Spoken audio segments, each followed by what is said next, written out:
I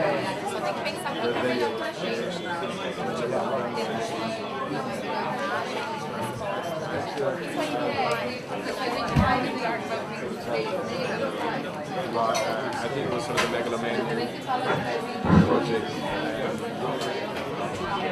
So you have this very sort of technical. Hello. Yes, sorry. My name is Marie Brajo. I'm a PhD student in criminal law, and I'm also a researcher with the Reading the Riots project. I've got two quick points, really. One is actually in terms of legal sentencing. I was wondering what the panel thought in terms of the incidence of guilty pleas. And I suspect that because of the pressure that's been put in the run-up after the riots, many more people have been pressured into putting a guilty plea, getting a slightly lesser sentence, and so that might skew the sort of numbers in terms of how many are actually guilty of a criminal offence because they pleaded guilty rather than going through a trial. My second question is wider and I think slightly more complex, is the fact that we talked a lot about the need not to make sure that a whole generation is not criminalised. And I think it just suddenly occurred to me while we're talking, we also need to make sure that a whole generation doesn't just think the police are all and entirely evil, which, and I know the police have reacted in many ways, which is reprehensible, but surely as we build in the aftermath of this, we should be also building bridges in some way to ensure that the way policing is done is not retributive and punitive only, and that it is more community focused. And I was just wondering what the members of the panel thought are ways to do this and help do that constructively. I'll just answer the policing point because I'm sure that Catherine can say something about the guilty plea question in the course. Absolutely, I mean, we should be fair to the police for a second.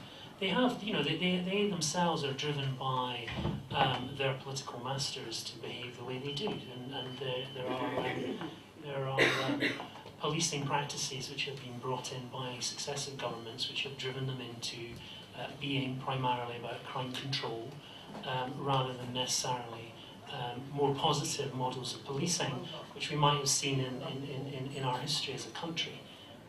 To give you an example, the last government had something called the offences brought to justice target, and police forces were ranked how well they did on the offences brought to justice target. What that meant was that young people were disproportionately targeted because it was a lot easier for the cops to cruise around on a Saturday night and just, you know, scoop up the young people hanging on the streets than you know, actually try chasing some serious criminals. So I think we do have to regard that. Interestingly, and I'll refer to this over the course of the night, but I've found some polling that was done today by a research outfit called Comres, who have polled MPs on the riots. As I say, I will refer to this whenever it's relevant, but here you might be interested to know that 58% of MPs feel that the Metropolitan Police are insufficiently robust in weeding out corruption. So I will give you an institution-to-institution mirror every so often. In terms of the guilty plea, obviously we're still getting more evidence, but it's quite clear that a lot of people have pleaded guilty because obviously the police have used a lot of CCTV footage, and there's a lot of issue about CCTV footage. And secondly, obviously the coercive manner of people being locked up and the psychological impact of being on remand. And also, I think a lot of people just plead guilty thinking that they may have a lesser sentence, they've been duped to have a lesser sentence, and I think that's something that you touched on. And unfortunately, it's worked the other way. They've actually been quite punitive, actually. So hence, that's why there have been lots of appeals now regarding extra sentencing. As we go on to the second question about criminalisation process, there are men in their 40s and 50s who are still angry of being criminalised under sus laws. Angry because they had a criminal record. I mean, since I was my counsellor, I was actually trying to help one guy who wants to join the Met Police, but because he had a criminal record when he was about 18, 19, because he was caught down Kingston Road with a kind of a knife in his back pocket, because he worked in a factory where they use knives, and he wanted to join the police force, but because the way he was treated, the way he was criminalised, he felt that his opportunity was denied. So there are a lot of guys I know personally who feel still aggrieved after 30 odd years as the sus laws of the 1780s. And I bet you the young people today will be even doubly aggrieved, to be quite honest. So there is a big issue, there is an issue about the whole generalisation process. My concern, which I said to you for a while ago, is the psychological impact of losing your liberty in a situation whether it's a youth custody centre or prison. And secondly, when you come out of prison, the way that you are treated by the community. Already in Hackney, there's lots of young men coming out of prison for a whole variety of reasons, and they're having difficulty actually adjusting back. I mean, there have been some success stories of them adjusting back into society and getting jobs and sorting their lives out and raising families. But we're going to have more and more young people who are going to be dislocated, and it's going to create the opposite effect. By having this short, sharp treatment of locking people up, it may harden people to be forced into a life of crime because they've been caught up in a situation and the type of peers pressures they might get involved in a kind of custodial environment. Briefly, in terms of the guilty plea, we're trying to tell almost all young people to plead not guilty, because the way in which sentences are going at the moment, it seems to make very little difference, if not no difference whatsoever, what you plead. You can plead the word elephant, you're going to go down. In terms of the police being less punitive, I think it's important to remember that the police are an institution, and as an institution, they are agents of the state. And I think that as agents of if the police were no longer agents of the state and were agents of the community, they would no longer be the police.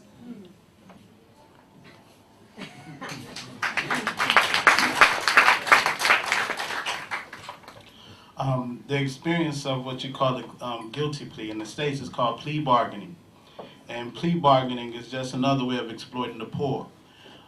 People who do not have the resources or the means or the goodwill of solicitors who are well skilled in dealing with the judicial system will go in oftentimes out of fear, oftentimes suffering from various forms of emotional distress, and rather than go through the whole long drawn out process, listening to the threats that are thrown out by the prosecution, will plead guilty.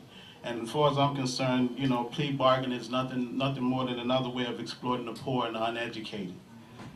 When it comes to the police, in terms of how we could improve relationships, if I understood the question correctly, I think the only way you can improve relationships between the police and the community is to give the community control of the police.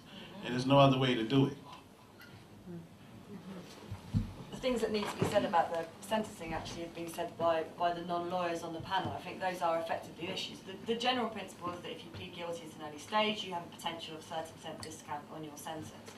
The reality I think that most people faced at the time is that they knew they weren't going to get a fair deal. They were faced with a criminal justice system that they knew was inherently prejudicial against them. I think early on they were duped in thinking that it may have made a difference. I think in general terms, without knowing the facts, the right advice probably is that you should try and fight your corner and see what can be done. But there's this constant disincentive within the criminal justice system, and Cam touched on it in terms of trying to divert people out of the criminal justice system. The number of people who get given cautions and reprimands at the police station who are told it's going to have no impact on their life whatsoever, only to find out later that now they want to be a youth worker, or they want to be a teacher, or they want to do something that's going to build on their community.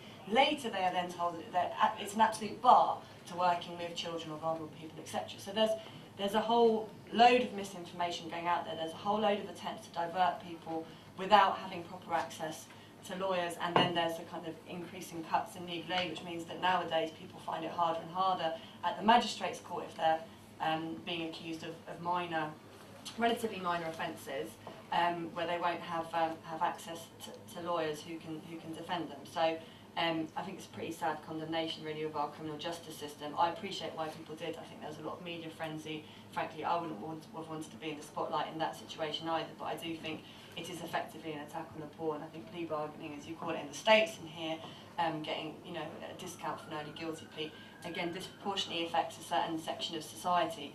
In terms of the police not being evil,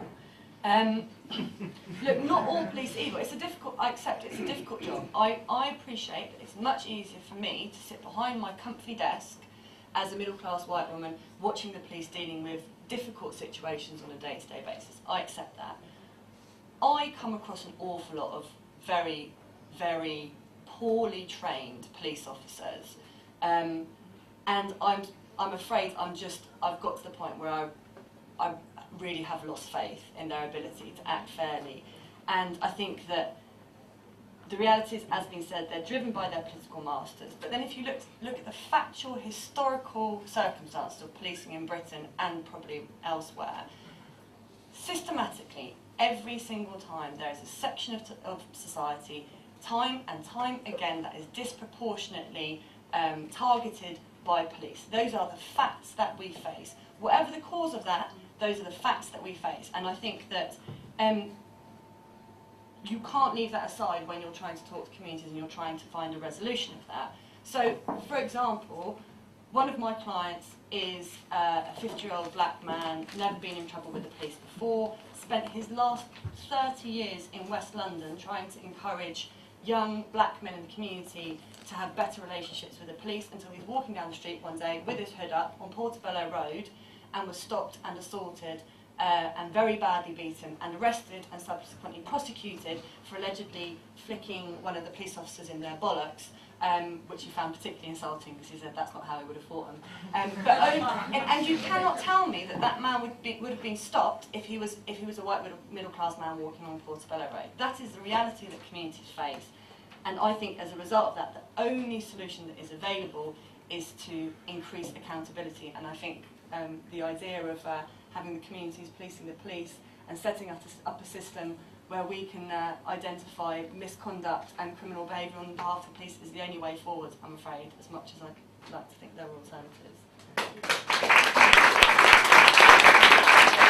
Hello, Camel G. Gill from Stopwatch. I was thinking about this idea of the community policing the police. There's a project in America that we've spoken to called Cop Watch. Cop Watch go out and they have two crews, and one crew goes out and they find police arresting someone and then they film them.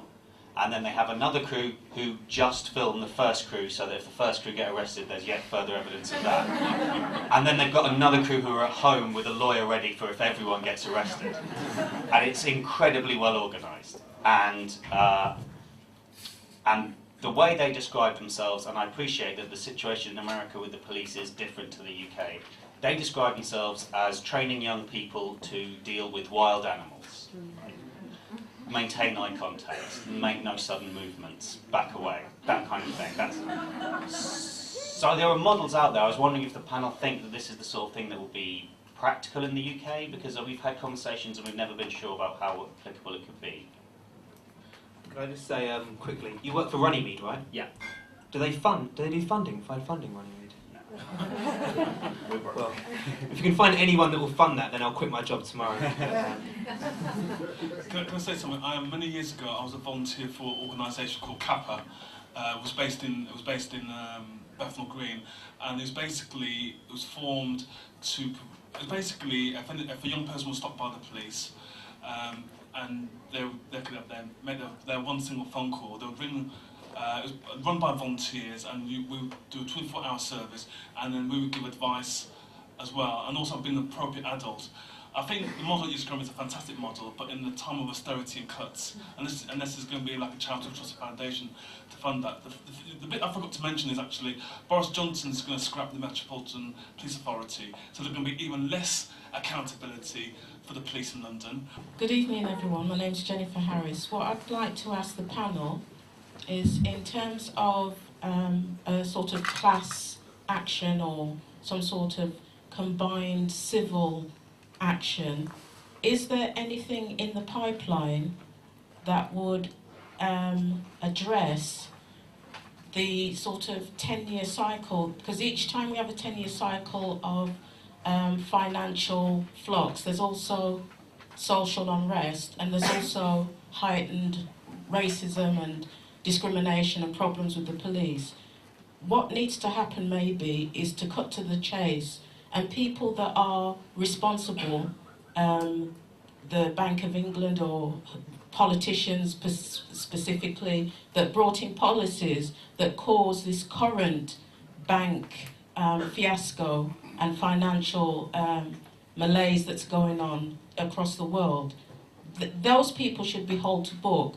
Those people should have their homes charged at 2 o'clock in the morning with the police and have dogs biting at them and so on and so forth. Is there anything in the pipeline in that nature to put even rabid police to book as well in terms of the shootings in the community? Or is it really a case where we have to give up all hope and there's no sort of way forward for the populace in this community? To your question, is there anything that's happening?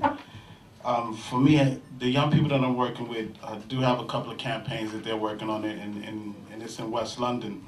However, in context to your question, I think there's something we should be looking at. I think we should look at the United Nations Convention on Genocide and look at the definition and look at it and study it quite well. I think we should look at the impact of prisons upon the population when you lock the men away for such long periods of time and the impact that it has on certain groups. I think we should look at the fact that although children are put through 16,500 hours of formal education, they still come out of school unable and ununderstanding, with the lack of understanding of how to live.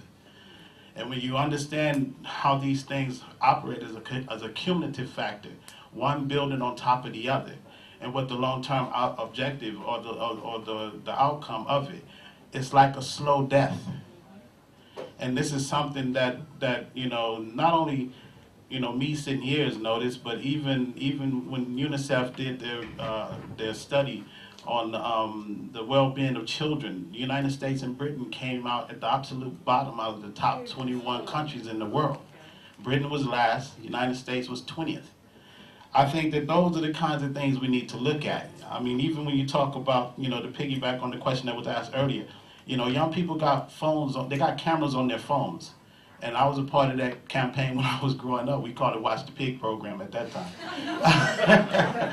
But, they got cameras on their phone. And that's one of the reasons why I came here tonight, because I believe that in order to get countries and institutions and people in positions of power to take the responsibility for what they are responsible for, you have to shame them beyond all reasonable doubt.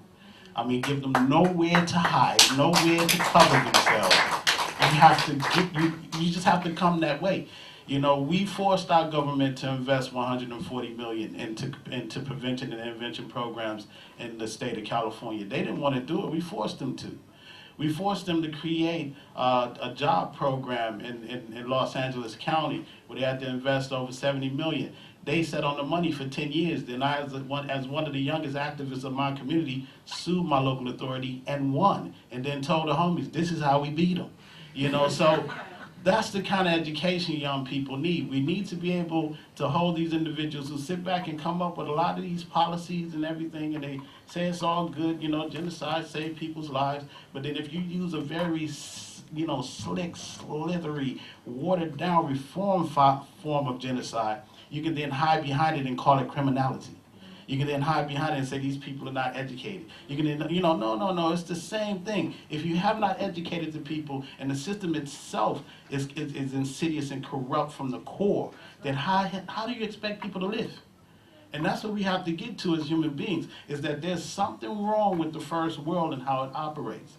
And it hasn't been right from the time it was born, and we need to do something about it. And that's the reality of the situation from my position. Thank you.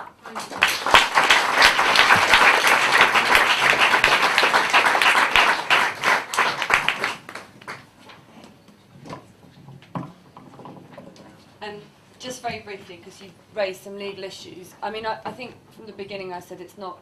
I don't think this is a legal problem, so I think it's a political problem. I don't think it's got legal solutions. I think it has political solutions. I think there are small steps that people are taking along the way to try and challenge. For example, the blanket policy on sentencing is being challenged by way of judicial review. When they started implementing all the cuts, we were hoping to try and somehow challenge that by law, and it was going to impact disproportionately on certain sections of society. But of course, the first thing the Tories did when they came in was scrap the section of the Equalities Act that prevents discrimination on the basis of socio-economic background, so that kind of scuppered that. So the law is made by the same people who are causing the problems ultimately, which is why I have to agree that it's got to be a community-led project that will ultimately resolve it.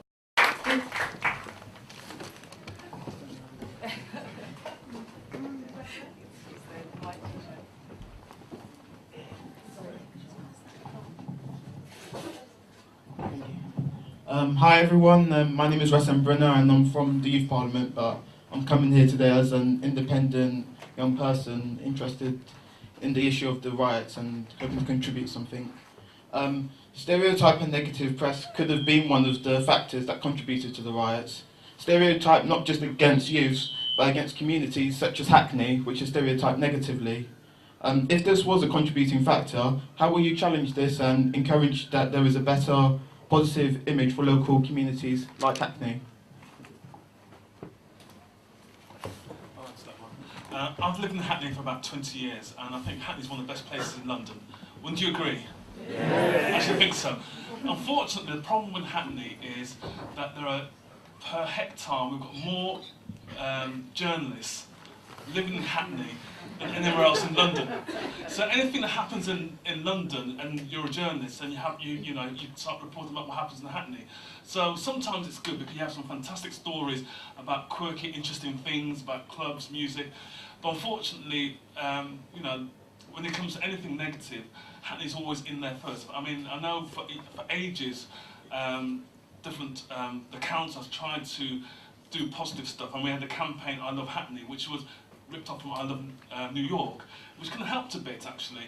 But actually, my experience of living in Hackney, there are more positive things that happen in Hackney, but unfortunately the media, the way it operates and the way it sells newspapers, first have negative stories, and that's a challenge. So Hackney always has it in the neck all the time, even though there are fantastic, vibrant things happening in the borough. There are individuals, organisations who are doing amazing things which don't get the kind of recognition and the profile that they deserve. And I'm not quite sure what the answer is until unless we become all journalists ourselves and we all write. I mean, I think there are quite a few blog sites. I think Hackney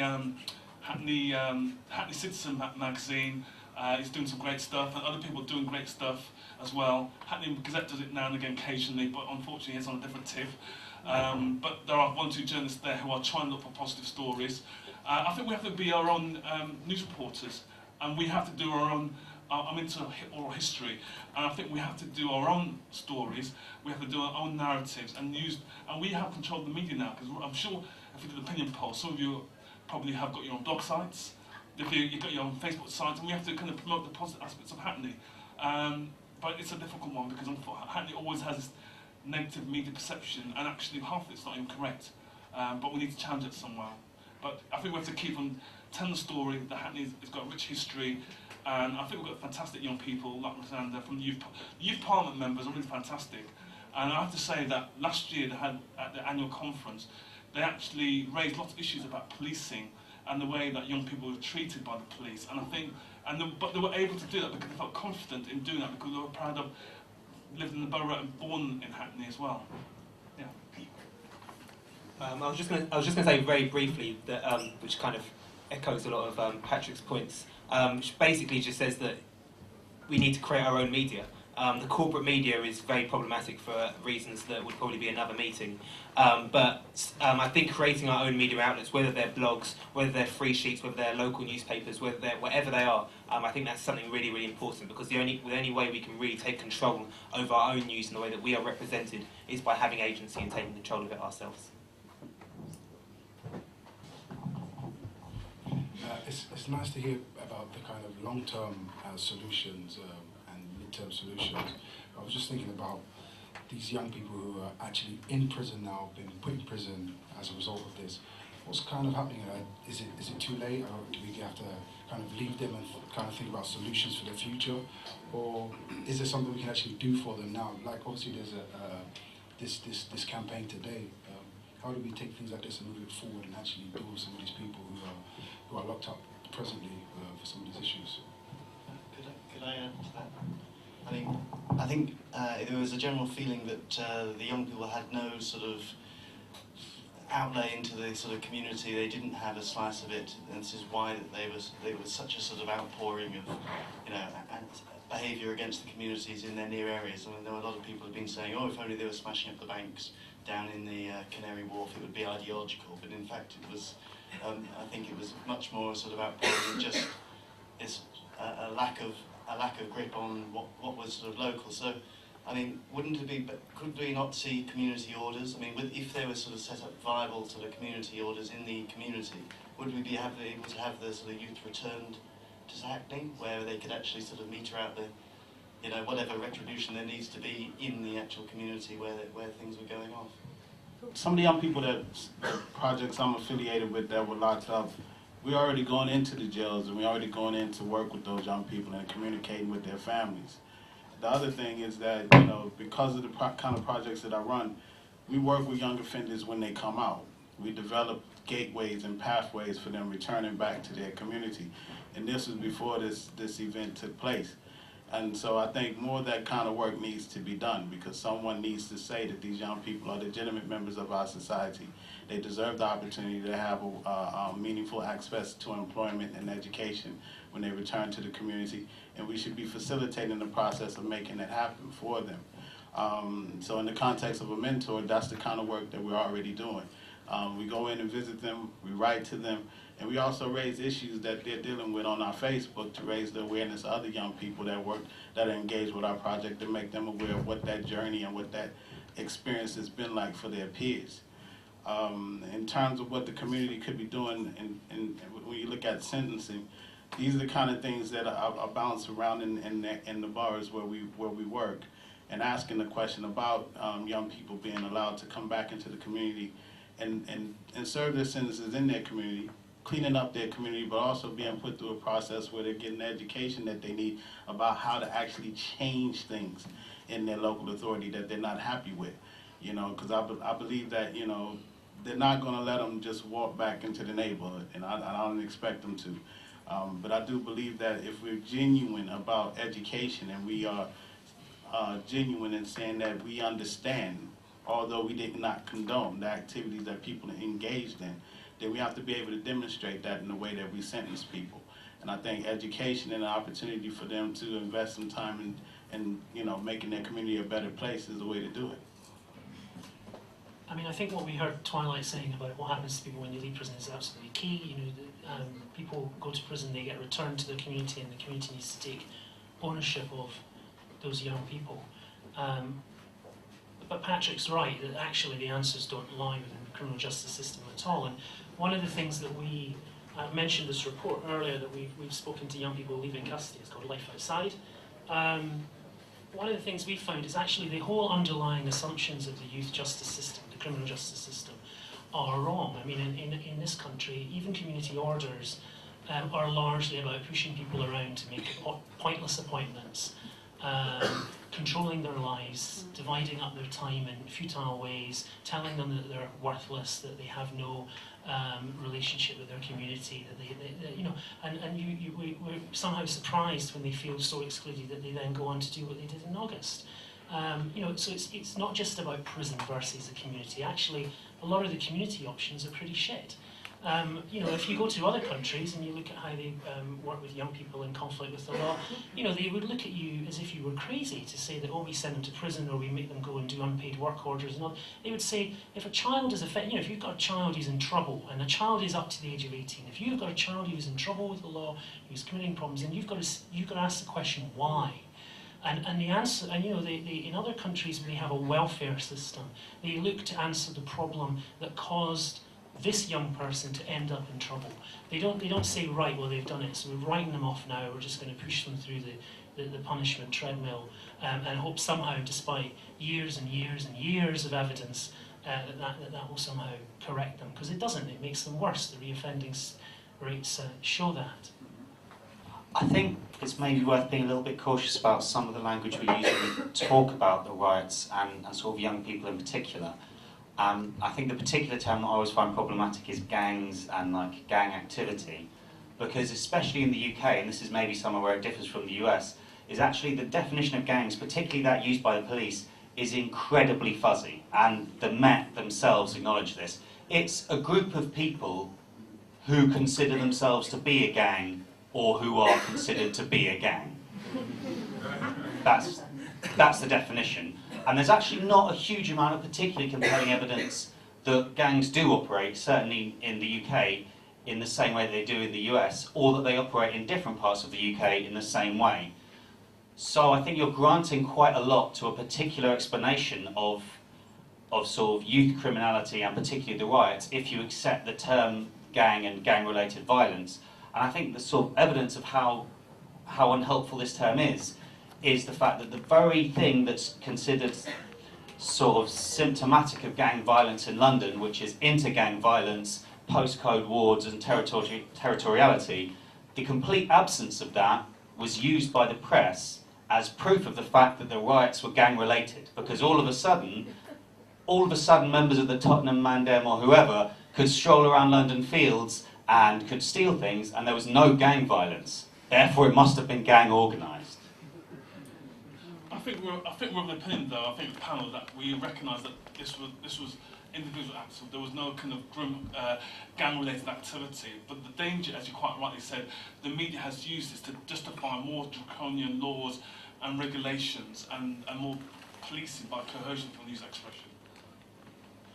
I know the term moral panic is used a lot. I've become accustomed to calling it the auction, because it's kind of a way of selling off a portion of society that you no longer value. And so when I heard the term gangs being used, and this is something that I've done a lot of work around and campaigning around in the UK, is that, you know, first of all, I think the use of the term to describe that what was taking place on the streets was ill-placed. A lot of the young people that I speak to and work with, you know, they have their local friends that they grow up with, people that they go to school with, and they do whatever they do on the roads, and you know, and they travel around to different parts of London all the time. It's not as it's not like you would experience in the U.S., where there are clearly defined areas and customs and cultures that go along with the lifestyle. I think when the police use those terms, you know, as I spoke with young people and I asked who will benefit from what happened during those 3 days.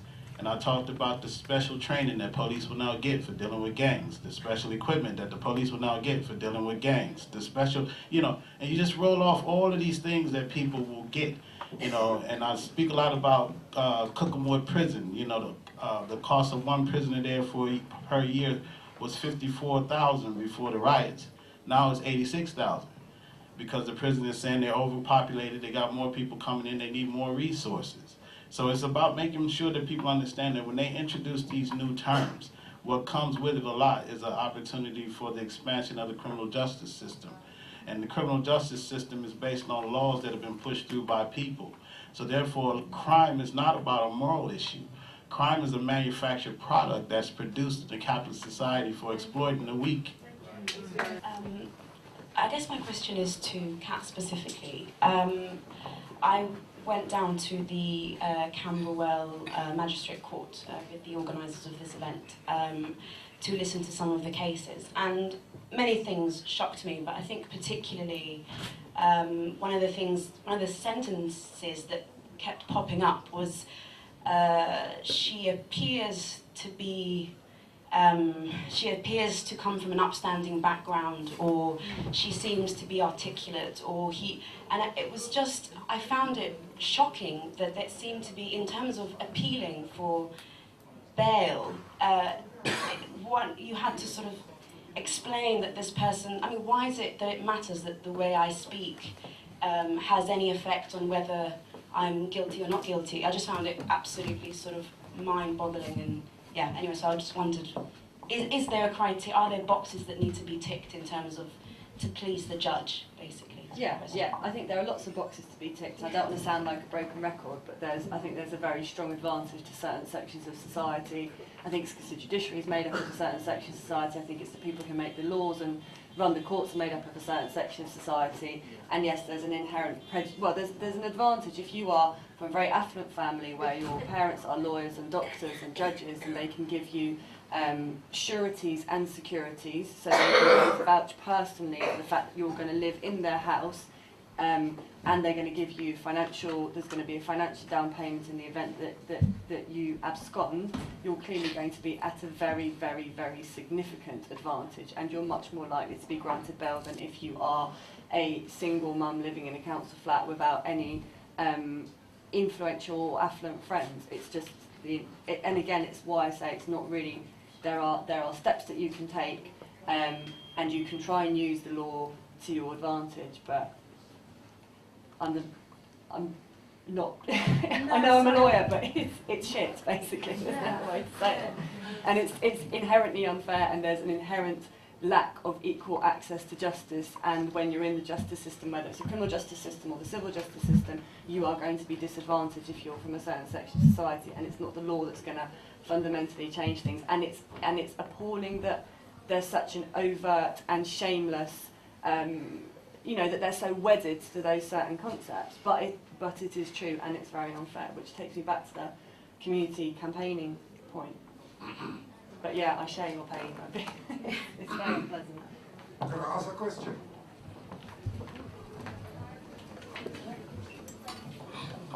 I'm not in a loud talking thing. I'm the real deal. Why are they bringing a law to say that the kids can't wear hoods when that's all they sell? Yeah? That's all they sell is hoodies. Right? Give me back the right to beat my youth and tell him he can't go on the road and riot. Give me the right to discipline my kids. I don't want him to go to social services and then you lock me up. Give me the right to beat my kids, and then we won't have this problem, because he won't be allowed out. Beating your kids is not the answer. No, not beating them. That's how my mother brought me up. Yeah, I used to get a swift smack around the face. But yeah, that's good enough. Yeah, but I work in a school now. It's not a beating. And you respect it in the long run.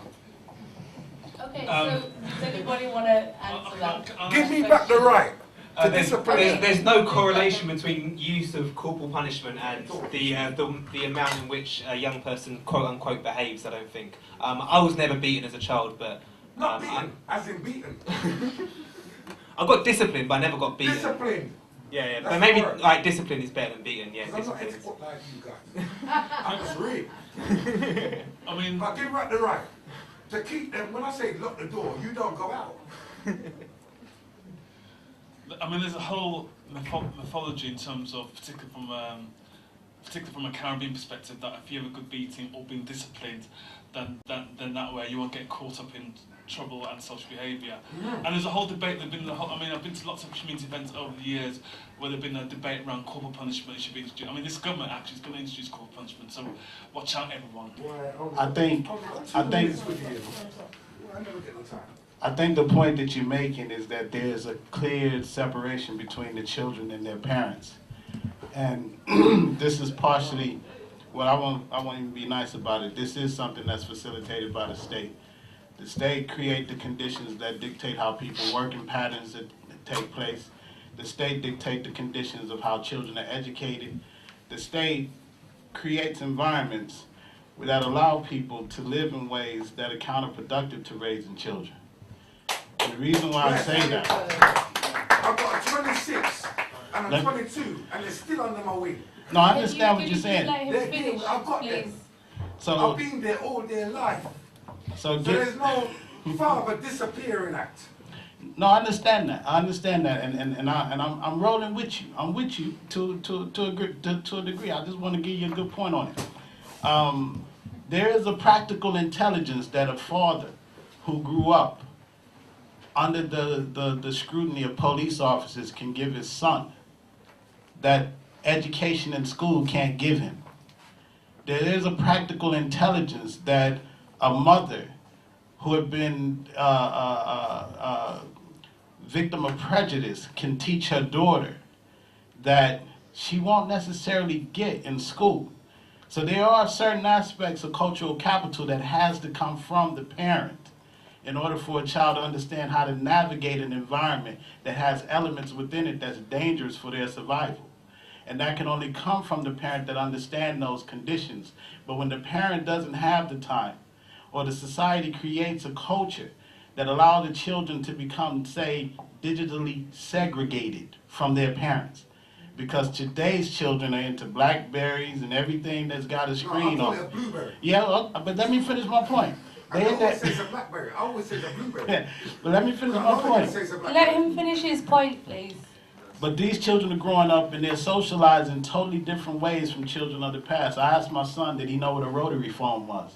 And he looked at me like I was crazy. Rotary phone? What's that, Dad? They didn't want to teach us. but my point is this. I took out a memory. Back in the class. Listen to me. I took out a memory card and I showed it to a mother of a 14-year-old boy, and she did not know what she was looking at. But yet her son has a digital mobile phone with a memory card in it and all kinds of stuff on it. That if she had an understanding of how to access it, it may give her understanding about why her son is doing certain things. What I'm saying to you is that if parents don't have the time to learn and continue to learn and stay ahead of the curve to be able to give their children the best guidance and the best discipline for functioning in the society that they live in today in 2011, then that's the reason why the children go off the rails. The state needs to take their hands out of the household. The state needs to allow families to raise their children in the way that's best for them, but also allow human beings the space to continue to learn and work. I always considered their way of running society as being more like a pimping exercise. They keep you broke and they keep you constantly distressed to the point you have no time to think. You have no time to learn. All you got is time to focus on getting that next pound to pay that next bill.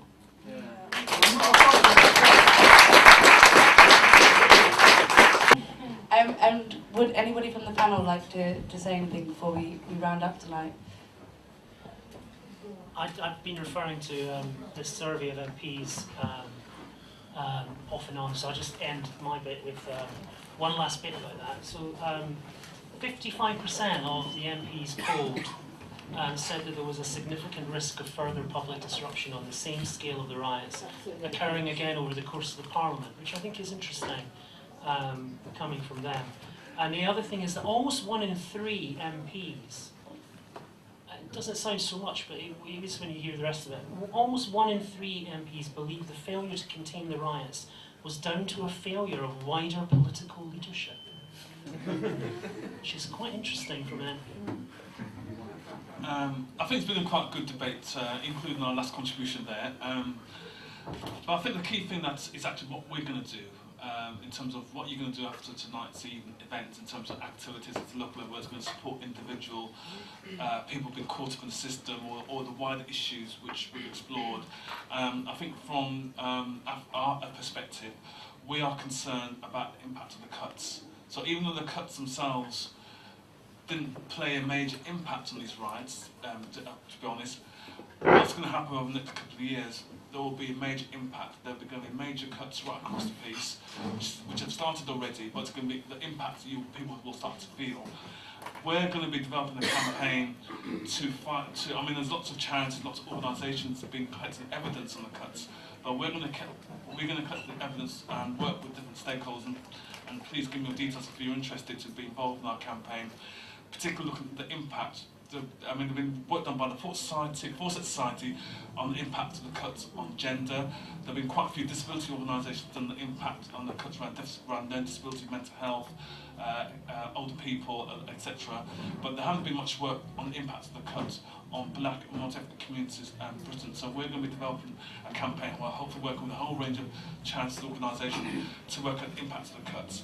The funny thing about these particular riots was actually, anecdotally, that some of the young people that were caught up in the riots, maybe 10 years ago when we had cuts in Hackney, or 12 years ago we had cuts in Hackney, when there were lack of youth provision, maybe it could have been a different narrative.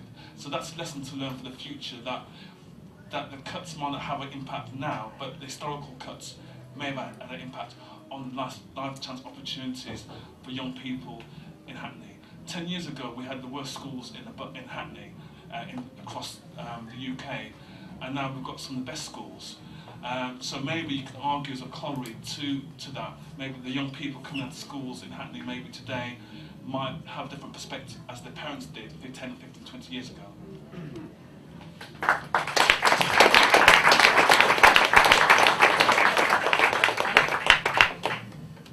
I've got lots of flyers for the Tottenham Defence Campaign and all of the contact details, so if you're interested in getting involved or doing something similar, then come and speak to me afterwards. I just want to encourage everyone, share some things that I share with young people all the time, to think globally but act locally. Never get stuck in a silo in your own country. Take that from someone coming from the States. Once I traveled the world, I realized just how sick that place was. The other thing that I want to say is Ujamaa, which is a Swahili term that means collective work and responsibility, making your sister and your neighbor, your sister and brother and your neighbor's problems your problems, and working together to solve them.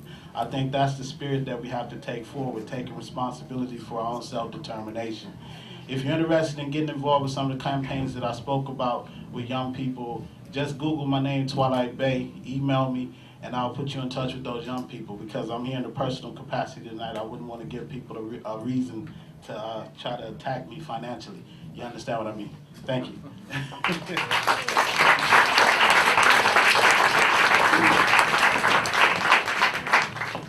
Thank you everybody for coming down tonight. This has been recorded and will be played back on NTS Radio, which is the Dalston radio station. The website is ntslive.co.uk, and the video will be going up on YouTube and Vimeo very soon. And this was organised by Action Against London Riot Sentences. We're a small group, we're just a group of people in Dalston. If you'd like to know more about us, then approach any one of us. And if you're from any organisations and would like to link up, please do. There's information outside, and we also have a feedback sheet and an email list on the bar. And do please get in contact with us if you are from an organisation, and we're happy to get the information out there. And yes, thank you to the people on the panel for giving up their time.